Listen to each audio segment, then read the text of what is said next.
밤새 내린 비로 인해 근화동 주택가 일대가 물에 잠겼습니다.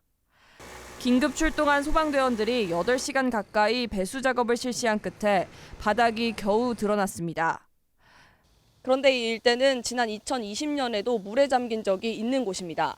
큰 비가 오면 침수 피해를 입는 지역인데 이렇게 바로 옆에는 지하차도가 있습니다. 게다가 이 춘천역 지하차도 입구 약 300m 앞에는 북한강이 흐르고 있습니다. 환경부의 홍수위험지도 정보 시스템에서 춘천역 지하차도 일대를 살펴봤습니다. 지하차도로 들어가는 입구 일대는 극한 호우가 내려 하천이 넘칠 경우 최대 2m까지 물이 차오를 수 있는 위험 지역으로 분류되어 있습니다. 하지만 지하차도 입구에는 재난 상황에서 출입을 막는 진입 차단 시설이 보이지 않습니다. 강릉 이밤동에 위치한 이밤 지하차도도 사정이 비슷합니다. 남대천이 지하차도 옆을 지나고 있는데 하천이 범람할 경우 침수 피해가 우려됩니다. 지하차도가 하천 주변에 있지만 지자체는 침수 가능성을 낮게 보고 있습니다. 인근에 의암호가 있잖아요. 의암댐 수위보다도 약간 높게 지금 돼 있어요, 거기가. 의암댐이 방류되지 않으면 거기 침수될 리는 없죠.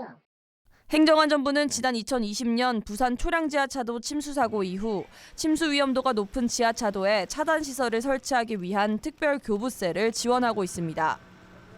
하지만 강원도의 경우 도내 지하차도 8곳 중 침수나 화재 등 재난 상황에 대비해 진입 차단 시설이 설치된 곳은 단 한 곳도 없습니다. 부산 등 일부 지자체에서는 진입 차단 시설 설치에 나섰지만 도내 지자체는 위험성이 낮다는 이유로 예산조차 확보하지 않았습니다. 차단 시설이 없는 경우 지자체 공무원이나 경찰 등이 직접 통제에 나서야 합니다. 하지만 최근 오송 지하차도 참사처럼 한꺼번에 많은 비가 쏟아질 경우 물이 빠르게 차오를 수 있어 사람이 통제하는 데는 한계가 있다는 지적입니다.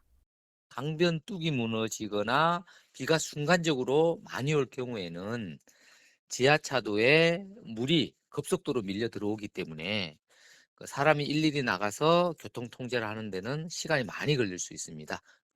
춘천시 등 일부 지자체는 최근 오송 지하차도 사태 이후 차단 시설과 차수막 등 침수 피해 예방 시설 도입을 검토 중입니다. 지구 온난화에 따른 이상기후 현상으로 인해 장마나 태풍 피해가 커지고 있는 가운데 더 큰 피해를 막기 위한 철저한 사전 대비가 필요해 보입니다. 헬로티비 뉴스 전소연입니다.